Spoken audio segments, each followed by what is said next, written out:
Hey, David Levin, author of Raise Your Inner Game. So this time of year, people are talking about New Year's resolutions, goal setting, etc. And of course about how hard it is to follow through on things like that, right? And one of the things you hear a lot is you can't rely on willpower, right? Willpower, self-discipline, not enough.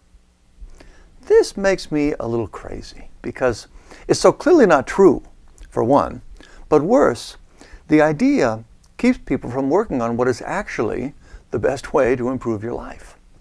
Let me explain. Willpower is like lift for an airplane. You know, lift is the force that enables airplanes to fly, right? You move the wing through the air, it generates lift, which overcomes gravity, and you fly. So saying you can't rely on willpower to change your behavior is like saying you can't rely on lift to fly. It's just a ridiculous thing to say. It makes no sense. Lift is the only force you can rely on to fly, and will is the force that enables us to make changes in our life. Everything we do is an act of will. Getting up in the morning, making a cup of coffee, writing an email. They all start with an impulse to act, then there's a moment of resistance, and then we either will ourselves to do it, or the resistance is too strong and we don't. That's the mechanism of action, and it's all about will. Here's a formula for how this works. A equals W over G, where A is action, W is will, and G is for gravity, which is all the kinds of resistance we feel to doing things. I just call it gravity. With any task, if the amount of willpower you have is greater than the resistance against it, you can take action. A is greater than 1. But if the gravity is greater than the will, you can't. That's how it works. So this is the action formula. Now, most of the things people suggest to help with making changes in your life are focused on reducing gravity, on making things easier. With a diet, they tell you to get the tempting foods out of the house to minimize the desire, or to stick with bright lines of what you eat, or to create some accountability with someone about your goal. Similar kind of thing with kids and television. You can drape a cloth over the TV and they'll be less drawn to it. It's easier to resist. That's the general approach you hear. Reduce the gravity, make things easier. And there's nothing wrong with that. It does help. But here's the thing. Here's where it breaks down.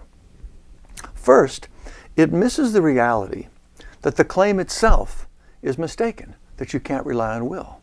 The reason this approach works at all is because you're reducing gravity enough that the will you have can overcome it. So you're still relying on will to make the change, because again, that's the only way it can be. But the bigger point is that it's just a very limited approach because it doesn't make you stronger. You may have some success with this one issue, but you're still just as vulnerable to everything else that comes up.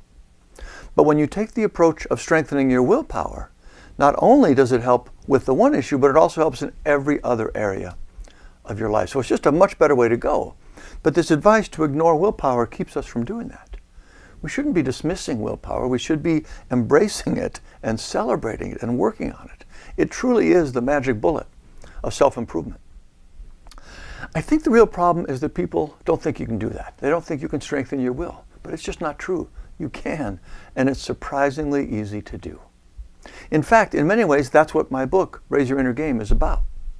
I don't frame it that way, but that's what it means to develop the skills I talk about: cognitive control, impulse control, emotional self-regulation. Every one of those comes down to strengthening your will.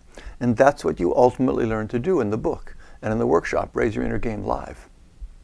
You start by observing these little moments where the impulses arise and the gravity comes in, and then you practice intentionally exercising your will. That's all it takes, and the more you do it, the stronger you get. But that's why it's such a mistake to dismiss willpower in achieving your goals. Developing will is actually the most powerful way to improve your life. But when we only focus on reducing gravity, we never do that work. And we miss out on an incredible opportunity for self-improvement. So the next time you hear someone say you can't rely on willpower, I want you to remember the problem isn't that willpower is unreliable. It's just that you need more of it. Willpower is your very best friend. You want as much of it as you can possibly get. All right, that's it for today. Keep up the good work. I'll see you next time.